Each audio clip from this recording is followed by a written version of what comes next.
Dans notre magasin, en tout cas, on essaie de préparer la côte de bœuf de façon académique. Donc, c'est-à-dire que on la dénerve, on l'évène, on enlève tous des petits vaisseaux et tout ça qu'il y a dedans. C'est beaucoup de travail, mais on le bride aussi avec une ficelle.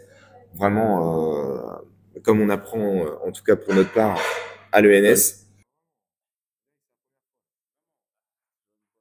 Bon, allez, ça y est, c'est le 4e épisode du coup de Au coin du bio. Eh oui, ça y est. Toujours un plaisir de passer ce petit moment-là en fin de semaine. On n'a pas pu être présent la semaine dernière parce que c'était la semaine de Pâques. Ah oui, c'était chaud. Faut pas oublier que c'est quand même une semaine qui est assez hard. Donc, on s'est concentré vraiment sur la boutique. Et, sur l'agneau. On vient, sur l'agneau aussi. Et on revient du coup, cette semaine pour discuter encore plus fort. De plein de choses. Eh oui.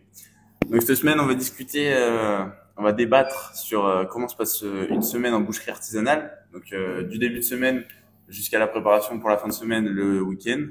Donc, le week-end qui est quand même une grosse partie de notre semaine au niveau de la vente en boutique.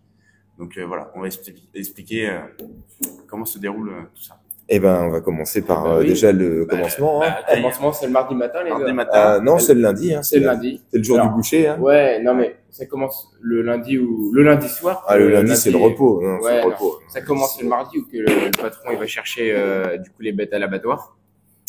Enfin, réellement, ça peut commencer aussi le lundi en appelant les éleveurs, en préparant tout le début de la semaine pour les fournisseurs, etc. Les commandes. Et puis après, réellement, ça va commencer le mardi matin, 3h, 2h. Ouais, ça commence vraiment, on va dire, le mardi matin ça commence vers 3h, 3h30.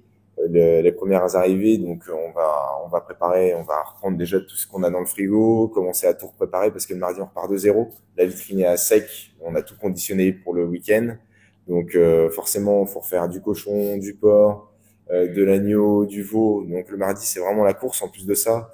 Donc comme tu disais, il y a du coup mon père qui va chercher, notre père qui va chercher la marchandise à l'abattoir de Saint-Amand parce que on fait abattre sur pied. Donc c'est vraiment une grosse préparation en boutique et un gros travail et organisation pour aller chercher la marchandise, en tout cas les carcasses, pour qu'on puisse passer la semaine tranquille. Donc c'est surtout que c'est très compliqué aussi de se faire fournir parce que nous, comme on est entre guillemets pas à la campagne, mais on n'a pas Rungis, on n'a pas tout ce que peut avoir les gens des grandes villes. Les grossistes, c'est un petit peu compliqué, donc faut se débrouiller par nos propres moyens, on va dire. Ouais. Enfin, revenir un peu comme à l'ancienne où où le boucher va chercher sa bête, vraiment il la ramène par la chaîne donc de l'éleveur jusqu'à directement à l'abattoir et au boucher. C'est important et puis c'est une bonne chose quand c'est bien réalisé, ça permet de faire un travail fini et de dire que voilà, on est passé par toutes ces étapes et puis du coup, ça se termine le chef il arrive à 5h. Ouais, donc le mardi, donc ça commence à 3h, une équipe qui commence à préparer la marchandise et la mise en rayon.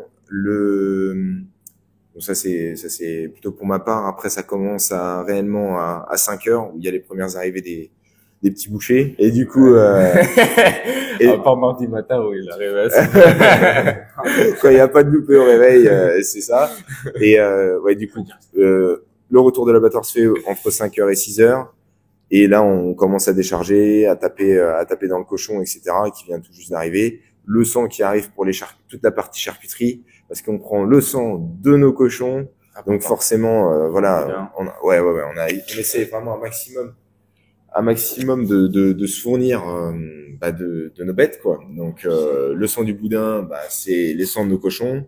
Donc on utilise tout ça, on donne tout ça en charcuterie et en boucherie, on donne pour pouvoir approvisionner le magasin. Et ensuite, s'en découle la journée. Donc toute la journée, c'est de la prépa pour approvisionner le magasin. Et aussi beaucoup d'organisation pour tout ce qui va être saucisserie.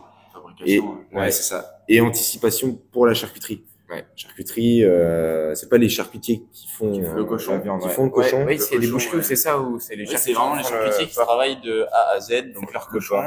Ils préparent tout pour faire leur saucisserie, tout ça. Et après, ils font. Ouais, c'est ça. Alors que nous, vraiment, ça se passe, c'est les bouchers qui font la viande, donc ils désossent, ils partent tout le cochon, et ensuite, on leur fournit pour que justement ils puissent faire tout ce qui est saucisserie, etc. Ouais, ça fait gagner du temps déjà aux charcutiers parce que alors forcément ils sont pas bouchers de métier. Nous, en tout cas ici, on estime finalement qu'il faut que les tâches, on essaie d'optimiser un maximum les tâches vers les personnes les plus compétentes.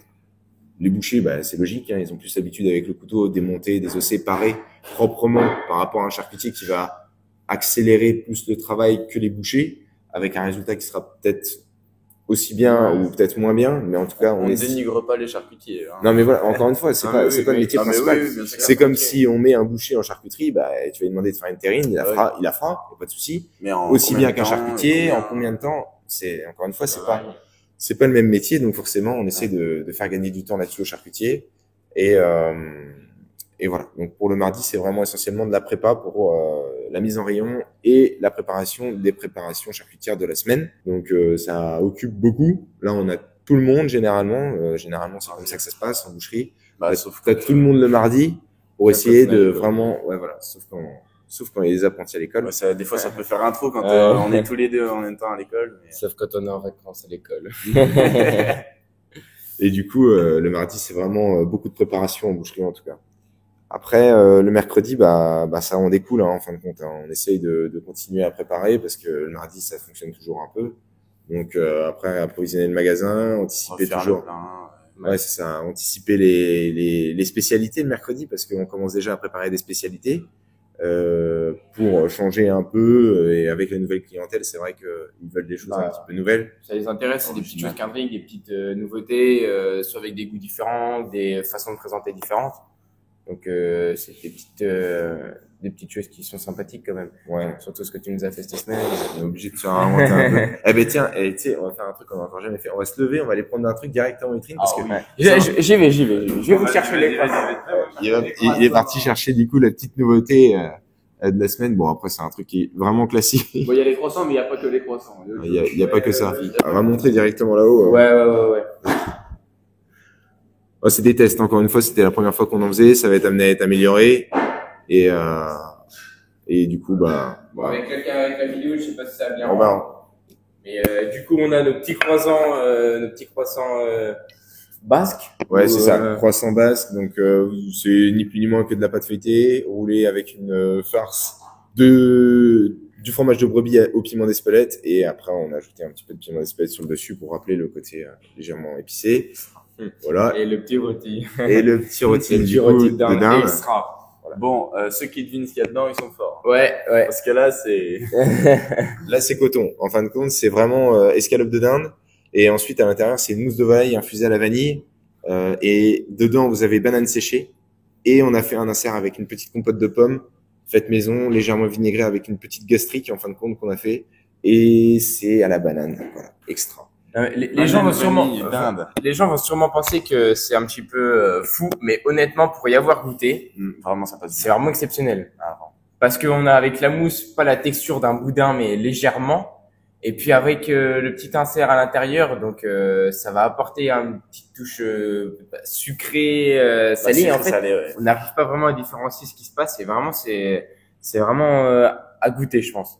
Voilà. C'est des expériences, encore une fois. Hein. Il faut changer des fois. Et... Puis, on n'est pas encore des chefs étoilés, hein, mais... on le sera pas, hein, de toute Oh, façon. bah non. Mais faut faire avec. On essaye d'innover, quoi. Bah c'est ça. Hein. Donc ouais, vraiment le mercredi, il sert un peu à ça, à réfléchir à ce qu'on va préparer pour la fin de semaine. Toutes les semaines, on essaie de créer un peu de nouvelles choses. Enfin, créer, encore une fois, c'est pas des choses qui sont nouvelles, ça existe déjà, mais on essaie de les amener à notre sauce, surtout. C'est ça qui est le plus important. Donc chaque boucher, artisan, etc. essaye un peu de faire des petites nouveautés par rapport à ce qu'il a déjà en approvisionnement de la semaine. Il se dit tiens, bah cette semaine j'ai pas trop vendu mon filet de porc. Alors ça veut pas dire qu'il est pourri ou je sais pas quoi. Hein. Il est arrivé de la veille ou quoi que ce soit. Mais il se dit que cette semaine, par rapport aux prépas charcutières qu'il a fait, il a trop de filets de porc parce qu'il a pas assez de rôti cuit à faire ou je ne sais quoi. Et il va se dire tiens, je prends mon filet de porc, je vais faire une petite spécialité avec, et puis ça va changer un peu. Les gens seront contents et puis voilà. Et ça permet si il le vend un petit peu moins, aussi ça permet aussi de le redynamiser la vente en se disant bah voilà, le filet de porc on peut le manger d'une autre façon et puis ça peut permettre aussi d'enclencher une vente là-dessus. Hein, ouais. Donc le mercredi, voilà, c'est vraiment mercredi où on fait la réflexion sur les spécialités et la réflexion et la préparation du week-end. Ouais. On commence aussi à préparer le week-end. Enfin, le week-end commence le samedi réellement, mais le vendredi c'est quand même une journée qui est.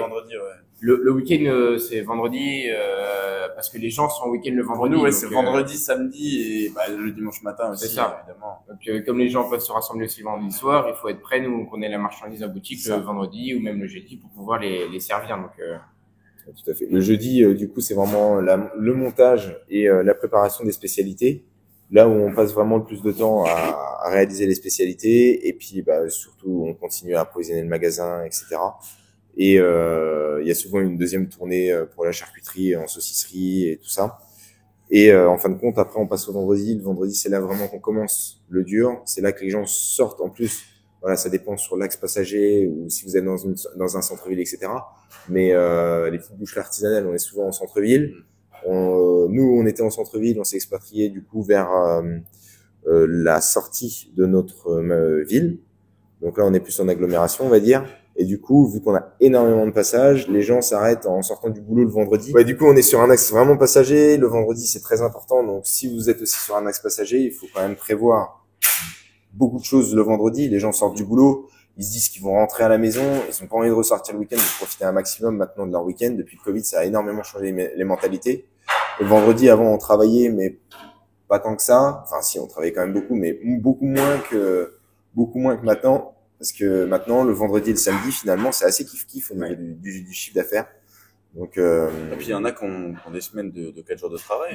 Il y en a beaucoup qui travaillent pas le vendredi. Vendredi, c'est vendredi, dimanche. c'est fini, quoi. Donc, le vendredi, du coup, c'est mise en rayon, beaucoup de choses en vitrine. On essaye de faire un maximum de piéçage aussi. Parce que c'est pareil. En début de semaine, on va essayer de mettre des pièces qui sont plutôt entières. Pas trop faire de découpe.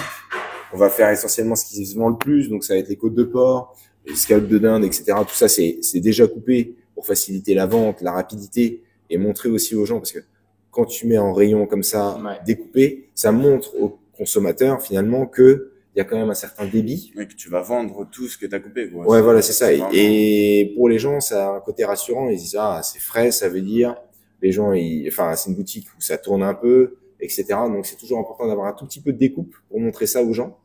Après, faut pas en faire de trop parce que, forcément, d'une journée à l'autre, ça s'abîme. T'es au début de semaine, donc les ventes sont peut-être un plus petit calme, peu moins. plus calme. Voilà. Ouais, les gens travaillent. Voilà, c'est ça. Voilà. On a toujours des petits retraités, etc. qui viennent, c'est normal. Il faut adapter sa marchandise et exactement. ses vitrines. Exactement. On laisse du coup des morceaux souvent entiers en vitrine. Voilà, donc les trains de côte d'agneau, les petits carrés de côte d'agneau, les petits carrés de veau aussi, les morceaux d'épaule, on fait un petit plat de blanquette pour montrer qu'on les découpe, etc. Mais on laisse des morceaux entiers ensuite derrière, qu'on découpe selon la demande. Mais par contre, en fin de semaine, arrivé le vendredi en tout cas, faut que ça débite. Là, faut que ça débite. Là, faut que ça débite, donc forcément. Les côtes d'agneau, on coupe tout ça. Faut que ce soit rapide pour le gars qui va servir, et aussi que ce soit aussi très visuellement joli pour la personne qui va rentrer dans le magasin et qui va avoir à dire, écoutez, vous mettez 10 côtes d'agneau, par exemple. Et le truc, parce qu'il faut penser à un truc aussi, c'est que le client, quand il rentre, des fois, il se dit, waouh, il y a beaucoup de monde. Parce que vendredi, samedi, il y a forcément un petit peu de monde. Ils veulent pas gêner. Et en fait, vu qu'ils veulent pas déranger le boucher, ils veulent pas dire, il y a du monde derrière, je vais vous embêter à vous demander ça ou ça. Ouais, par exemple. Un petit peu de temps. Ouais, c'est ça. Ça prend beaucoup de temps. Donc, forcément, il va se dire, tant pis, je vais prendre autre chose, mettez-moi ça et terminé. Donc là, on casse du coup ce petit couac qu'il y a entre le boucher et le client. Et du coup, il a juste à dire, mettez-moi 6 côtes d'agneau, elles sont coupées, c'est parfait, vous perdez pas votre temps, machin, tout ça. Donc, faut essayer d'équilibrer les choses. C'est de l'anticipation pour le boucher, l'artisan boucher, et aussi de la facilité pour le client, le consommateur, qui va pouvoir choisir ce qu'il veut librement sans déranger personne. Ça. Même si ça dérange jamais l'artisan boucher, encore une fois. On est là pour vendre, on est là vraiment. Après, il y en a qui font sans doute leur métier, comme ça, mais c'est un plaisir de pouvoir préparer la marchandise devant les clients. C'est surtout que là, nous, on a nos bio, ils sont mis en place devant les clients, donc en fait, on peut vraiment expliquer ce qu'on fait, comment on le fait, montrer. Ils le voient, ils peuvent poser des questions. En attendant, on peut parler de la cuisson, leur donner des petits conseils. Sortir la viande avant, enfin bref, c'est plein de petits trucs, un petit dialogue qui se fait entre le boucher et puis c'est sûr que le samedi matin, on va avoir moins le temps de chipoter sur les petits conseils de cuisson, on le fera parce que c'est notre métier, mais c'est toujours avec plaisir, je pense, de pouvoir servir au mieux la clientèle, quoi. Ouais, c'est cool. Ouais, effectivement, en début de semaine, on a servi une côte de bœuf et du coup, bah, le client rentre, etc. Et il demande une côte de bœuf. Donc, pas de souci. C'est quelqu'un qui a l'habitude d'en manger. Mais chez nous, c'était une des premières fois. Du coup, bah, forcément, mardi soir, j'ai dit, bah, tiens, je vais me mettre devant lui, j'ai coupé tout ça devant lui. Sur le bio, là, Tout juste à à fait. l'entrée. Devant, oui, parce que quand on a des belles pièces et tout ça, on essaie de se mettre sur ce bio-là. Il est directement quand on rentre dans le magasin. On essaie toujours de mettre en valeur du coup le travail qui est fait par le boucher. C'est vraiment le but et le maximum de transparence. Et là, du coup, dans notre magasin, en tout cas, on essaie de préparer la côte de bœuf de façon académique. Donc, c'est-à-dire que on la dénerve, on l'évène, on enlève tous des petits vaisseaux et tout ça qu'il y a dedans. C'est beaucoup de travail, mais on le bride aussi avec une ficelle. Vraiment, comme on apprend, en tout cas pour notre part, à l'ENS. Et du coup, le client, c'était la première fois qu'il voyait ça, parce que c'est vrai qu'on a tendance à voir les côtes de bœuf coupées directement brutes, comme ça, un train de côte, on coupe, on pèse, et emballer, c'est peser, terminé casse-croûte, vous pouvez aller la consommer. On essaie d'amener une petite plus-value à ça, nous, personnellement, parce que, encore une fois, on essaie d'affiner toujours notre travail. Pour nous, c'est toujours un geste de perfectionnement. On essaie de vraiment amener quelque chose de différent. En plus de ça, maintenant, il faut vraiment qu'on se démarque par rapport aux autres. Il y a de plus en plus de concurrence via les grandes surfaces, etc. Alors c'est très bien, faut que ça tourne aussi, hein, c'est pas le problème. Mais encore une fois, nous, notre philosophie, en tout cas, c'est d'amener. Et pourquoi on fait ces vidéos-là, c'est aussi de ramener un peu l'authenticité qu'on a perdue en boucherie, de retrouver un peu ces petites boucheries de ville, de centre-ville, et de pouvoir faire plaisir aux gens en fait en leur amenant un travail qui est vraiment poussé à l'extrême, avec une qualité de finition qui est top.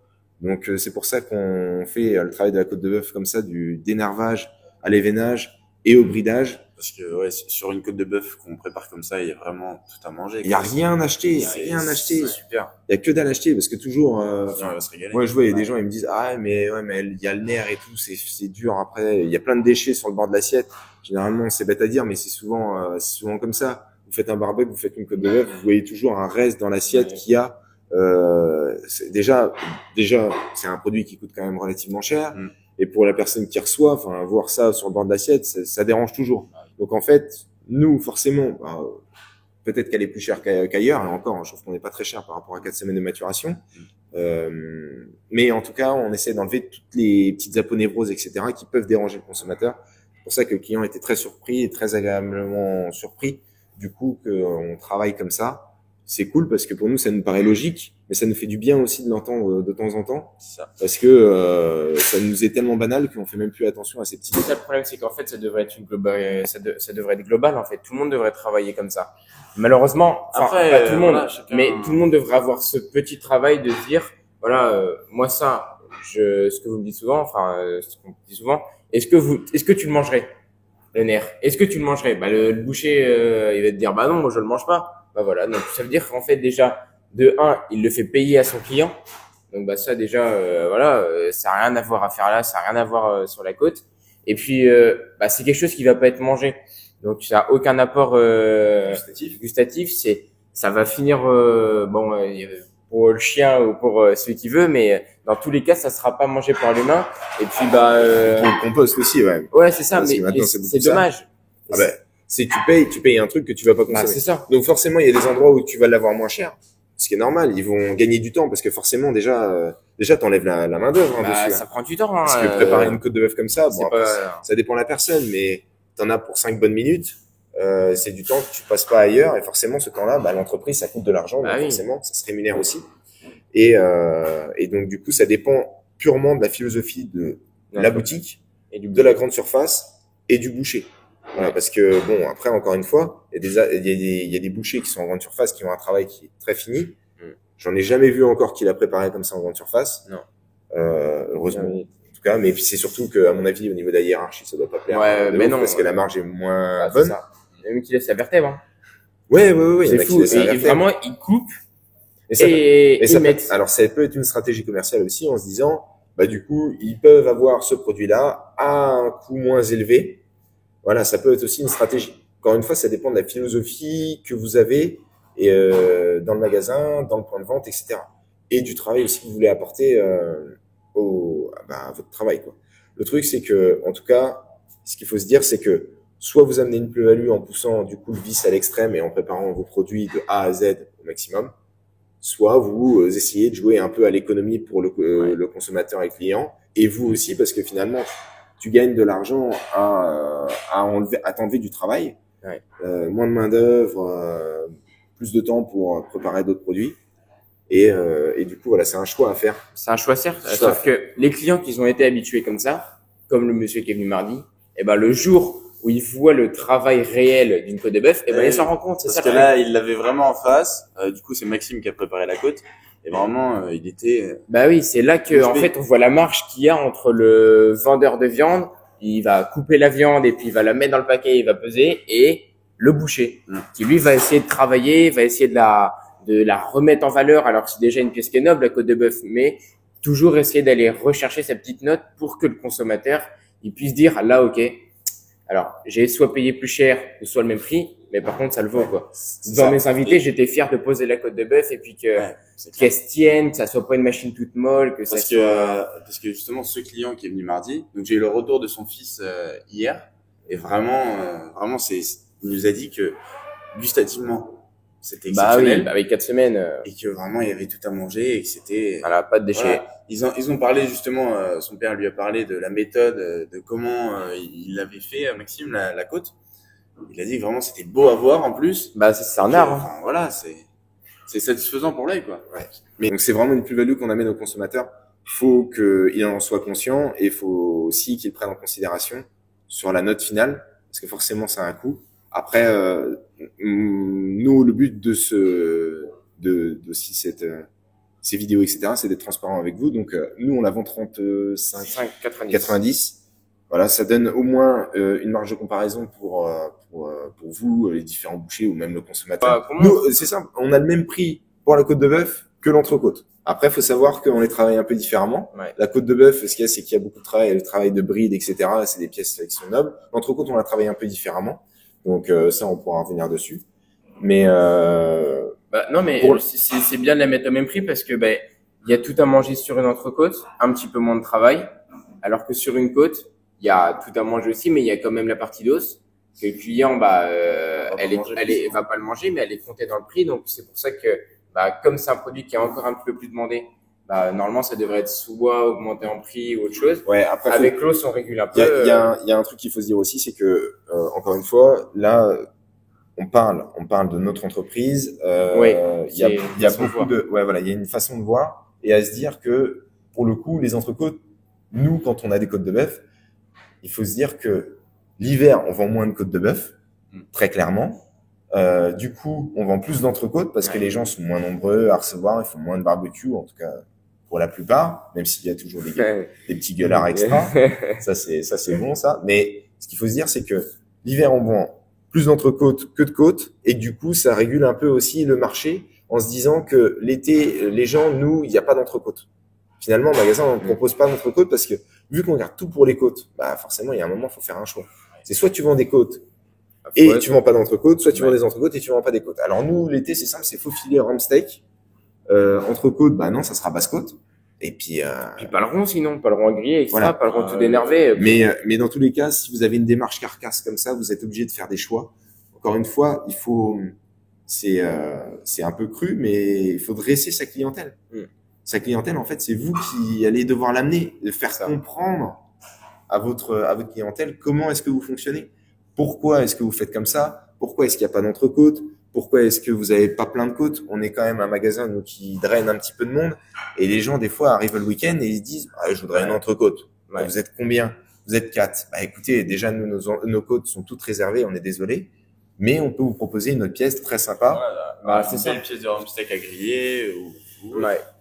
Tout à fait. Et le truc aussi, c'est que finalement, en leur disant ça, par contre, ça rebute certains. Alors, il y en a des fois, ils tournent les talons, ils s'en vont mais fâchés en se disant, moi, je veux une côte, je paye pour ce service, tu me donnes ma côte. Oui, mais il fallait réserver avant, mon coco. Encore une fois, c'est un partenariat que vous avez avec votre artisan boucher en venant chez nous.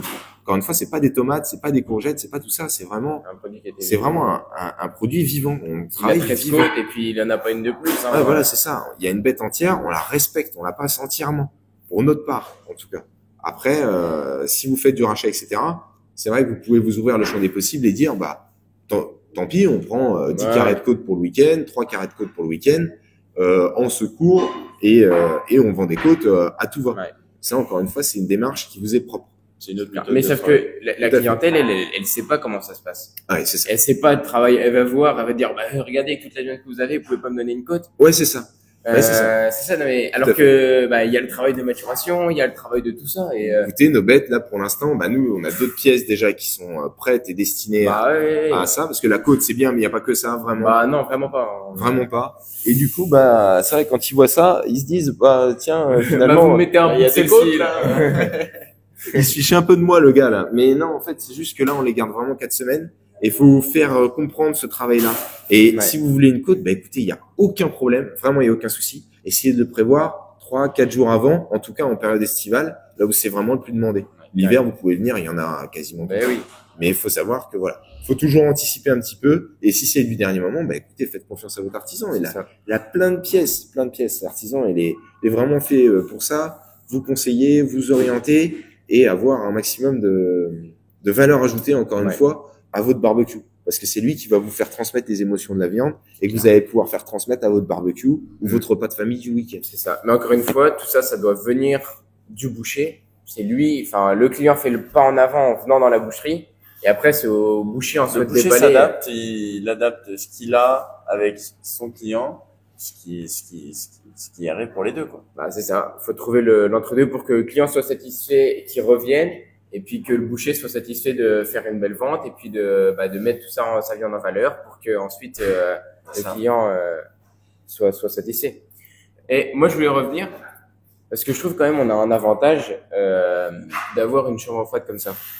C'est que le samedi matin, quand on a, on va dire, une période de crise où il est 11 heures, il y a Un petit coup de bourre, ouais. il y a un petit coup de bourre. C'est vrai qu'on a quand même l'avantage que on peut se servir directement dans notre frigo. On a l'avantage que on a toujours de l'avance en viande. Ouais. En fait, moi je trouve que c'est quand même une partie intéressante parce que il va être 11 heures. Il nous faut du beefsteak haché, il nous faut du bourguignon. Eh ben allez, va démonter en avant. Un collier. Un collier. Il est 11 heures, 14 juillet. Il faut des faux filets. Va démonter le faux filet. Ouais. Mais je trouve que ça, c'est quand même une chance qu'on a parce que, on a tout dans notre frigo, en fait. Donc, on a notre roulement. Là, il y a 2 bêtes, 3 bêtes. Il y a 2 bêtes et demie, Non, ouais, on est à 3,5. ouais, il y a 3 bêtes et demie. Donc, il y a toujours ce roulement. Donc, on respecte ce roulement. Mais on a quand même une bête qui est prête à chaque fois ou une demi-bête qui est prête à être travaillée. Et je trouve que ça, c'est vraiment un avantage qu'on peut avoir, nous. C'est que, en fait, on a juste à ouvrir la porte du frigo et à choisir, en fait. On choisit ce qu'on veut. On a besoin de bourguignon, tac. On n'est pas là à perdre le temps, soit appeler le fournisseur. Donc, ça va être la veille. Et, ça sera la veille pour le lendemain. Alors que le samedi matin, quand il n'y a pas le temps, faut que ça y aille, quoi. Ah bah oui. Et je trouve que c'est quand même un avantage. pardon. Carrément. Nous, on est à la vente. Il y a les gars derrière, on leur dit, il nous faut un collier, tac, tac, ils nous C'est ça. démontent le collier, ils font, et puis après, nous, on n'a plus qu'à travailler, et puis à vendre. Je trouve que c'est un des grands avantages qu'on a et pour le travail même de notre semaine où en fait on n'a pas vraiment besoin de se poser 10 000 questions à savoir en bœuf qu'est-ce qu'on prend, etc. En fait, on a juste à aller dans le frigo, à se servir suivant nos besoins, sans avoir à acheter une demi-bête ou voilà, sachant que nous on a tout dans le frigo, on sait combien de temps ça fait de maturation, on sait tout en fait et je trouve que vraiment c'est vraiment sympa à travailler et puis de dire que C'est vrai que c'est un très gros avantage, tu as raison de le souligner. Par contre, après, faut pouvoir financièrement parce que c'est ça énormément coûte des de sous le froid. Ouais, exactement. Ouais, ça. Alors déjà, C'est la structure, ça coûte quand même très cher. L'énergie que ça coûte, c'est aussi très cher, et aussi la marchandise. Ouais. Mais l'avantage qu'il y a aussi, c'est que de travailler avec les éleveurs, finalement, vous avez des délais de paiement, en tout cas au début, parce que c'est souvent au début, que si vous installez, etc., vous pouvez dire, écoutez, donc tu vas chez l'éleveur comme ça, tu te présentes, tu dis, écoutez, moi je vais m'installer, j'ai besoin du coup d'une bête pour commencer que je vais laisser dans ma chambre froide maturer avant mon ouverture de magasin dans 3 semaines. Voilà, est-ce que je peux vous régler sous 1 mois et demi? L'éleveur, le but pour lui, c'est que de traiter en direct, normalement, il gagnera plus d'argent que s'il traite avec un grossiste. Logique. Donc pour lui, ça va être un gros avantage d'avoir un boucher à traiter en direct. Donc forcément, il va dire bon allez, je fais un effort parce que forcément, bah lui, il a envie d'encourager déjà le jeune Ouais. et il a envie aussi d'avoir un petit peu plus d'argent à long terme. Faut toujours penser long terme, faut pas penser court terme. Évidemment, pour le début, ça va être un coût pour l'éleveur parce qu'il va attendre un mois et demi. Mais pour le jeune, ça va lui permettre aussi de se lancer et de travailler aussi intelligemment. Alors qu'avec un grossiste, des fois, ils sont de plus en plus frileux, surtout avec les nouvelles installations. Si vous êtes jeune, etc. On a souvent le cas de, ouais, ils disent, ouais, bah, écoute, ok, tu veux t'installer, c'est bien, ok. Pas tous les grossistes encore une fois, mais ça arrive de plus en plus. Et il va dire, bah écoute, moi, tu me règles à 2 semaines. Ouais. Et des fois, ça peur. Ouais, ça peine bah, au début à tourner forcément. Le jeune déjà, il est pris par l'effervescence et tout ça de l'ouverture, donc à régler les factures au début c'est plus difficile. Et puis surtout qu'il a peut-être pas le temps de tout vendre, donc forcément la trésorerie est peut-être pas encore là. Donc c'est un gros avantage de traiter en direct avec l'éleveur aussi. Et tout ça pour dire que pour avoir ça, il y a quand même beaucoup de travail. On n'a pas commencé comme ça à avoir du coup 3 bêtes et demie dans le frigo, 4 bêtes. Nous, notre chance, c'est que on a amené ça petit à petit au moment de la transition, mais ça fait quand même beaucoup de trésorerie. Maintenant que le roulement est trouvé, ça va mieux, mais faut toujours en être conscient que c'est beaucoup de trésorerie. Hein, parce que 3 bêtes et demie, tout ce qui est là, c'est de l'argent qui est pas sur le compte de l'entreprise. Ah, tout à fait. Tout à fait. Voilà. Ça, faut en être conscient. Et du coup, ça veut dire aussi que bah, t'as pas le droit à l'erreur. Faut vraiment que tu vendes, vraiment, tu sois assuré de le vendre. Et puis il faut optimiser C'est ça. tout ce qu'on a là, quoi. Ouais.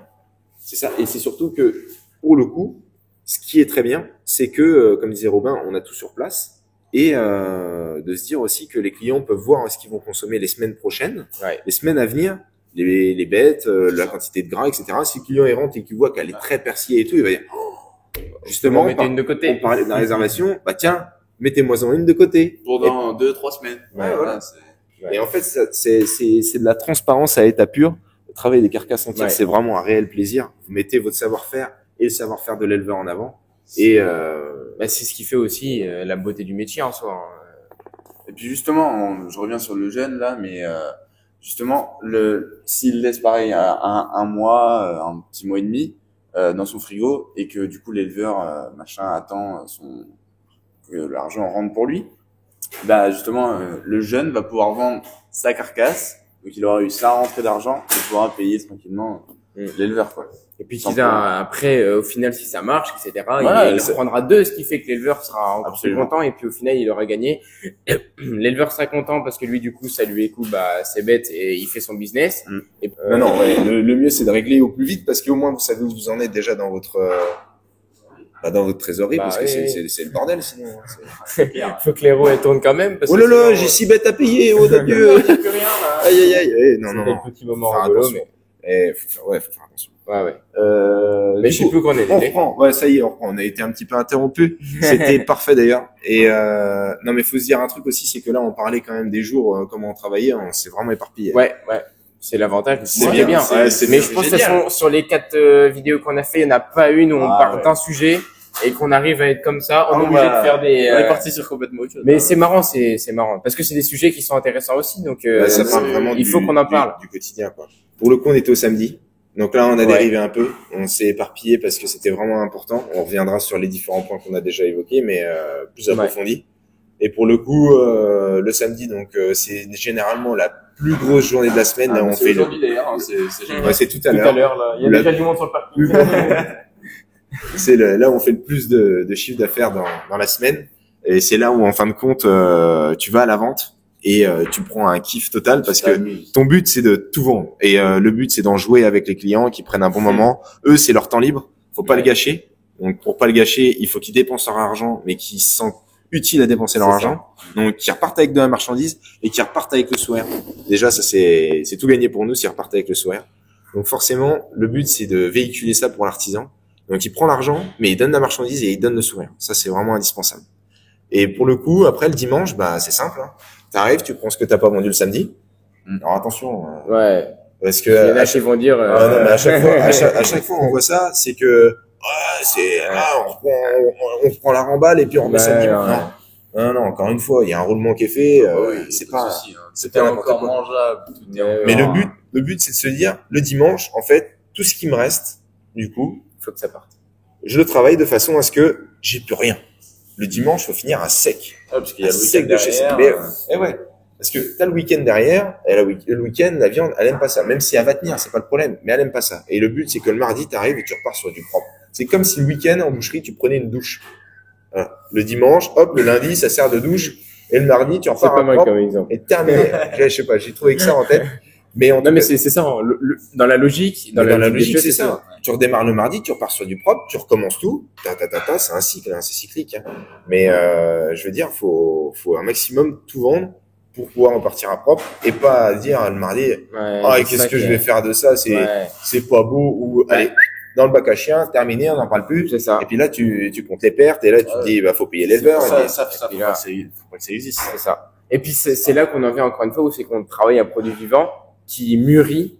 Enfin, il change de couleur, d'odeur et c'est un produit qui mûrit. C'est comme un légume. Hein, il qu'il faut vit, laisser. mais tout à fait. Donc c'est pour ça qu'il a son moment de commercialisation et il y a un moment où on peut plus commercialiser. Donc du coup il faut que ce moment n'arrive jamais en fait. Tout à fait, ouais. Faut toujours réussir à être dans la continuité du produit pour que il soit commercialisé. Et on se doit de ne pas gâcher ce produit-là. Bah, Encore c'est une ça. fois, on a un animal Sélectionner, qui s'est sacrifié pour nous. Je suis désolé, mais il y a un moment, il faut le respecter et surtout ne pas gâcher. Le boucher, il faut savoir qu'il en est conscient de ça. Il faut vraiment qu'il vende sa marchandise dans les meilleures conditions possibles et qu'il trouve tous les moyens pour pouvoir la vendre dans les meilleures conditions possibles. Parce que sinon, tu respectes pas l'animal, tu respectes pas l'éleveur, tu respectes pas tout le travail qui a été fait en amont. Que ce soit pour la viande ou même pour les légumes. Je veux dire, il y a un moment, Pour tout ce qui est alimentaire. l'alimentation, c'est vraiment quelque chose qui nous est donné, c'est un cadeau, c'est vraiment ce qui nous permet de tenir debout avec l'eau. Ouais. Donc surtout, faut pas gâcher ça et quand ça part à la poubelle, Surtout dans notre temps où on est vraiment axé aussi sur l'écologie, sur toutes les personnes qui sont pas forcément de quoi manger ou un abri ou voilà quelque chose comme ça. Et nous on peut pas se dire qu'on jette de la marchandise. Ouais. C'est impossible. Il y a tellement de gens Dans le besoin, Ouais, voilà, dans le besoin que nous, surtout qu'on essaye quand même de faire de la qualité. Donc surtout de la qualité, la mettre à la poubelle, c'est pas possible. On y a passé du temps, l'éleveur aussi. pas possible, pas envisageable. Ouais, c'est ça. Ça peut pas arriver. Donc il faut faire en sorte que, et puis ça le fait bien pour l'instant. Ah, mais honnêtement, Wow, je sais pas. De bien vendre quoi, de terminer à sec En fait, les dimanches et de rien acheter. notre roulement marche tellement bien, je trouve, que Ouais. on n'a jamais On jeté n'a un jamais morceau de de perte. viande. Non mais ouais, c'est vrai. après, il y a forcément une fois où c'est arrivé, parce que forcément t'as toujours des. Oui, non mais ou le sous-vide a craqué, tu t'en es rendu compte, c'est passé, voilà. Non mais Ouais, ça doit pas arriver. Mais ça Ouais. doit pas arriver, mais sinon il y avait que la charcuterie, etc. On doit pas arriver à Ouais. ça. c'est là aussi où le boucher il gagne de l'argent parce que t'arrives, tu prends un morceau que t'as acheté, tu le vends pas, tu le mets à la poubelle. Bah, c'est comme si tu prenais un billet, Et tu mets ta poubelle. tu le mettais à la poubelle. Jette par la fenêtre. C'est- Je veux dire, il y a un moment où il faut que ce soit logique aussi pour le boucher, mais on essaie toujours de retravailler et même s'il y a un moment où c'est plus consommable, je dirais, mais que c'est dans un bon état, hein, mais que c'est plus consommable pour l'humain, bah, il y a un moment où tu te dis bah tiens, qu'est-ce que je vais faire? Eh ben écoute, je peux plus le vendre, j'essaie de le retravailler avant qu'il soit pourri, hein, encore une fois. Je le retravaille, je le fais cuire, viande à chien et Ouais. comme ça les gens sont Et hyper ça, ils contents. se régalent. Et Toi, chacun- tu fais ça à pas, mais c'est ça, tu fais ça à pas cher, pas très cher pour que tu puisses le vendre au niveau des clients. Voilà. Les animaux, bah, ils sont contents parce que tu penses bien qu'ils, Ça régale. Ah, bah, c'est clair. attends, Ça régale. ça peut pas être mieux. Mais le truc, c'est que il faut toujours se dire comment je peux faire pour gagner un maximum d'argent. Ouais. Bon, Voilà. c'est bien, on est au dimanche, après le lundi, les gars. Bah, le lundi, bah, le c'est dimanche, repos. le dimanche, c'est le jour du on va à la Seigneur, messe. bah, lundi, On c'est va le jour à la du messe. boucher, Voilà, voilà, c'est c'est ça. Lundi, Lundi, on revient à la sieste. plein de choses à faire. Et puis après, le Bah, lundi, c'est vraiment la journée où on se dédie, bah, du coup, c'est nos passe-temps. Ça, vraiment, tu c'est notre petit week-end, donc voilà, Voilà. c'est sympathique. Et ce qui est bien, c'est qu'on a un jour de retard, mais en fait, on a un jour d'avance, parce que nous, le lundi, du coup, tout le monde travaille. Et nous, Enfin, on travaille une pas. grande partie des gens Ouais. travaillent, et nous, bon, c'est sûr, les gens, ils disent, ouais, le samedi, moi, je suis en vacances, enfin, je suis en week-end et tout, le vendredi soir, on va faire la Ah, nous, fête. c'est sûr que nous, on n'a pas le week-end le samedi, mais Mais mais par après- contre, le lundi, moi, je trouve que c'est exceptionnel, Ah, vraiment. parce Ah, qu'en le- fait, tu le- vas faire les magasins tout seul. Mais, non, mais c'est Le lundi, vraiment- tu sais que si tu vas te promener, que tu vas dans les commerces, Ouais, c'est- t'as généralement déjà que des commerçants. Ouais. Donc ouais, c'est Ah très ouais, plaisant. Il y a mais vraiment. très peu de monde dans les boutiques et puis ouais non, franchement, c'est très agréable. T'as l'impression en fait que c'est ton moment à part. C'est ça. Quand t'es commerçant, en tout cas, je parle pour tous les commerçants et qui travaillent pas le lundi, t'as vraiment l'impression d'être voilà, pas privilégié parce qu'attention, Ouais. tu Non, travailles le week-end en fait, tu vis pas les moments que les autres vivent forcément. Oui, non, mais Parce les que le moments, soir, tu sont rentres ça. le samedi soir, t'es claqué. Ah ouais, bah tu vas pas en boîte ou quoi. Bah, enfin, c'est ça. Si ça tu dépend, peux, mais le ouais. dimanche matin, tu te réveilles, tu fais ou tu te réveilles pas, tu restes au lit. Mais je veux dire, en fait, t'as toujours le revers de la médaille et tu te dis en fait tout le travail que t'as fait le week-end, ça t'est répercuté du coup le lundi et tu te dis que tu peux plus en profiter peut-être que certains où il y a vraiment beaucoup de monde, etc. C'est ça. Voilà. C'est le Après, dimanche à retardement, en fait. ouais, c'est ça. Voilà. C'est dans Nous, le c'est notre tranquille. week-end à nous. C'est notre petit moment à part par rapport aux autres. Et voilà, c'est le truc des commerçants. Mm. Donc, en tout cas, on espère que cet épisode il vous aura plu, Ouais. que ça, on s'est vraiment beaucoup éparpillé pour le coup Ouais. aujourd'hui. Ah, mais c'était- Ça change un peu. Ouais. C'est- Si vous avez appris des choses, c'est bien. Ouais, voilà. Encore une Le fois, fonctionnement. on a évoqué vraiment beaucoup de points. Donc, ces points-là, je pense qu'on va les reprendre au fur et à mesure des vidéos. Ouais. Où on ira vraiment en approfondissant. Le but, c'était vraiment de dégrossir, vous montrer un peu comment une semaine ça se passe dans une boucherie, que ce soit artisanal ou même au niveau Standard, ouais. ou même au niveau des Classique. je sais même plus comment ça s'appelle. Bah, Des grandes surfaces, des grandes ouais. surfaces, ouais, voilà. Wow, désolé. Des grandes surfaces et pour le coup, voilà, il y a encore toute une partie qu'on n'a pas expliqué parce qu'il y a vraiment beaucoup de choses qu'on fait dans la semaine.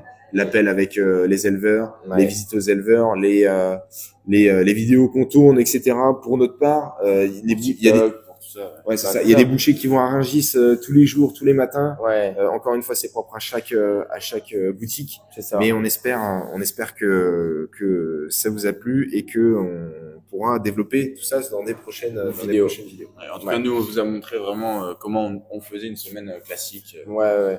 Voilà. Le fonctionnement global de l'entreprise. Ouais, tout à fait. Pour vous dire que début de semaine, c'est vraiment on commence, on fait toute la prépa, milieu de semaine, grossièrement, hein, on prévoit le réapprovisionnement, Un peu de spécialité. les Ouais. spécialités et fin de semaine, c'est la vente, c'est le kiff, c'est Ouais, là c'est que vous ça. faites votre chiffre de la semaine. Enfin, globalement, hein, en tout cas, 70% de votre chiffre les 3 derniers jours. Ouais. Et après, Après, nous, c'est pour nous les bouchers. Il y a aussi les charcutiers où c'est encore autre chose. Ça se suit aussi dans la continuité parce que c'est un travail de relais. En fait, on leur donne, ils font, ils nous redonnent après. On leur donne la marchandise, ils la préparent et après ils nous la redonnent pour la Ouais. mettre en rayon. C'est ça. Mais c'est pas le même fonctionnement, mais ça peut être aussi intéressant de pouvoir. donc du coup, c'est bien que tu en parles parce que la semaine prochaine, on aura un invité. Oh là là. Le premier invité du coup de la chaîne qui sera ni plus ni moins que le troisième frère. Donc du coup, notre grand frère qui est en charcuterie. Lui va pouvoir vous parler un petit peu plus de la charcuterie. On a plein de questions à lui poser parce que c'est vrai que c'est quand même notre relais, comme disait Robin. Donc on commence en boucherie, on va en charcuterie et ensuite les charcutiers, eux, sont pas à la vente, ils font vraiment que de la prod. Donc ils nous renvoient à nous parce que boucher, on est boucher vendeur. Donc forcément, c'est vachement important. On est faut qu'on soit très complice, sinon c'est mort. Donc voilà, on verra ça. Enfin, en tout cas, on verra tout ça la semaine prochaine. Moi, du coup, on espère que ça vous a plu. On vous dit à la semaine prochaine et puis allez à l'épisode Bonne 5. semaine. Ciao. Allez, à bientôt.